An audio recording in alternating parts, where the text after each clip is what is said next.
Gucci, Gucci 2 times, say it 2 times. Gucci, Gucci 2 times, say it 2 times. Gucci, Gucci 2 times. Hey, so with all of that, all that implies. Things I like, I'm in the middle of a movie called Black Mass with Johnny Depp. Haven't seen the rest of it yet, about halfway through. So far, so good. All right, things I hate. All right, so I watched the Super Bowl yesterday. My dad and I usually get together every year and watch the Super Bowl. And so all I want when I watch the Super Bowl is to watch the football.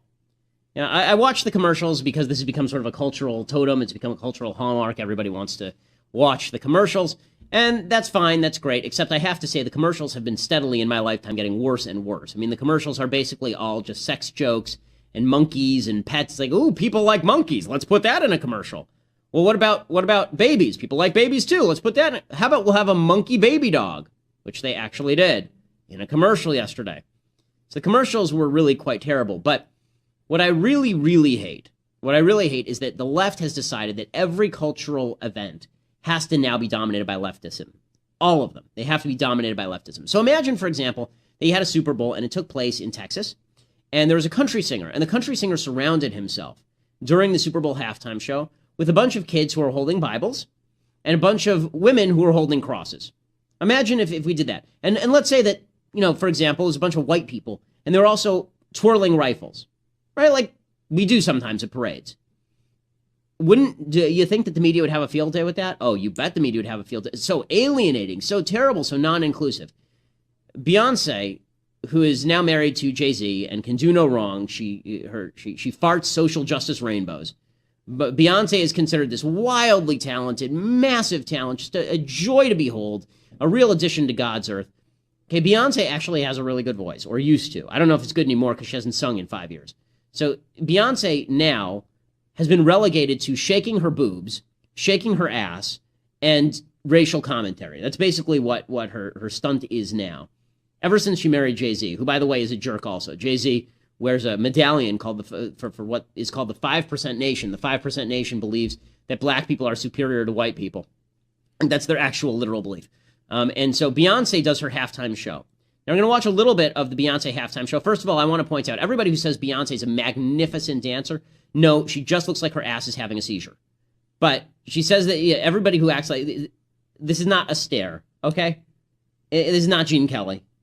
Let's stop her. She's not, a Russian ballet dancer. She's a lady who's twerking. She's like one step above Miley Cyrus. But putting aside the artistic commentary here, because her music, like lately her music is garbage also. So her dancing is basically just how much can she jiggle, and her music is how much can she get away with. Here was what happened at the Beyonce halftime show. Let's play it. First of all, I don't know why Joe Pesci is there.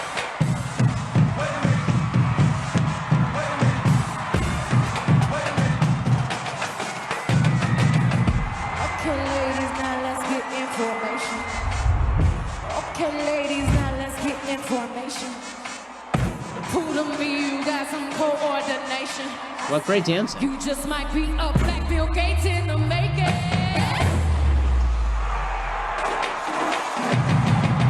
get it, Alabama, I'm a Louisiana. You mix that Negro with that Creole, make a Texas Bama. I like my baby hair with baby hair and afro. I like my Negro nose with Texas pie and nostrils. Okay, so we don't have to watch the rest of this. You get the idea. The women who are dancing behind her, you can freeze frame it. They're all wearing Black Panthers outfits. They're wearing the Black Panthers berets. They all have their hair froed out. There are no white women in this entourage. They're all black, right? There are zero white. Remember Oscars So Black? Beyonce halftime, or Oscars So White? Beyonce halftime show So Black, right? There are no white people in this. And at a certain point here, they actually form an X on the field, like Malcolm X, right? Is the idea here. And later, all the women took a picture. Somewhere in here, they all go like this. They give the Black Power salute. And later on, they give a Black Power salute again. And her mom shows up to give the Black Power salute. The lyrics that she's saying, in case you can't understand what she's saying, because why would you? The lyrics to her song go like this. My daddy, Alabama, mama, Louisiana. You mix that Negro with that Creole, make a Texas Bama.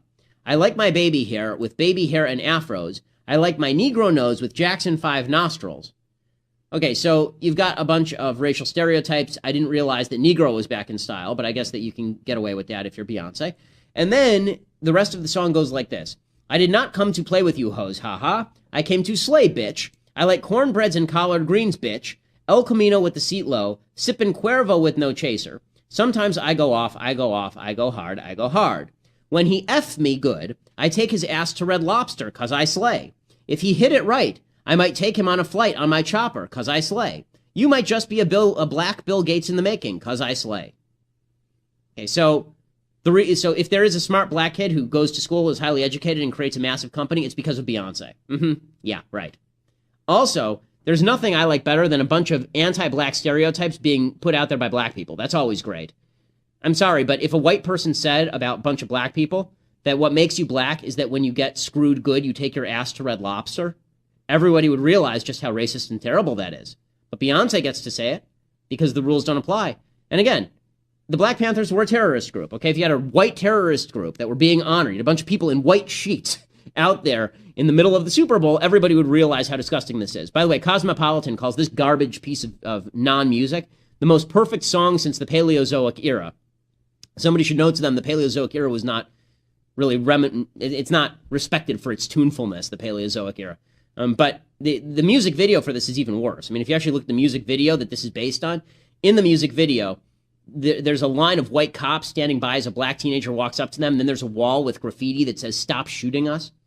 Let me ask you, if she really thinks that this is going to make any black kid in America better off, what black kid in America is better off because of this? What black kid isn't going to get shot in the inner city because of this? What black kid is going to get an education because of this? She's just making millions off of a stereotypical depiction of a really negative and nasty culture. Malcolm X was a pig. Okay, Malcolm X, until he had his Islamic revelation at the end of his life and realized basically everything he'd been saying was wrong, Malcolm X was a garbage heap of humanity. He was a bad guy, Malcolm X. Martin Luther King at least promoted good things. He had his own personal foibles, but he promoted good things. Malcolm X is the guy who used to call white people white devils. And so paying homage to him during the Super Bowl, right? This is the most watched event in America every year. This is where we have come racially. The post-racial era isn't the post-racial era, it's the post-decency era, and Beyonce leads the way. But it wasn't just that. There were some Super Bowl... is not a driving factor in income inequality. Because it has nothing to do with race and everything to do with culture. And when you have a culture that doesn't... And when... You know what? Explain to me. You explain to me why black kids aren't graduating high school. Explain that one to me.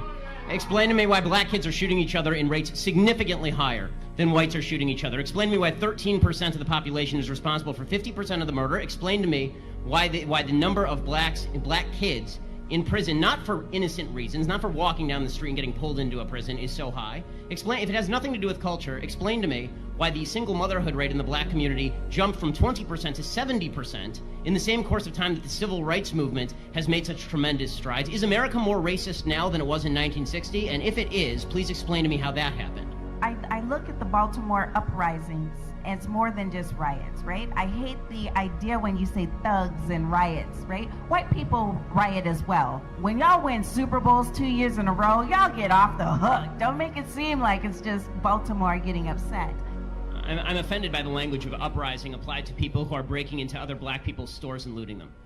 This is a lack of values, and people who are destroying private property, destroying cop cars, in an uprising against what exactly? Against the black police chief, against a mostly minority police force, against the black mayor, against the black president, against the black attorney general, against against a city council that is 9 of 15 are black and all 15 are elected Democrats. What is the uprising against? What is it seeking to achieve? I still don't see what exactly the riots are seeking to achieve. Bottom line is, this is all... It all could be boiled down to just act like a mensch. Act like a human being. Honestly, it's not useful to riot, it's not useful to break things, it's not useful to throw rocks at people. And the idea that we're supposed to sort of correlate your level of outrage... I'm going to stick to the 30 seconds on this. Yeah, the last sentence. The idea that we're supposed to correlate your level of outrage with a certain level of justification. In other words, the more outraged you are and the more angry you are, the more justified you must be, is absolute nonsense.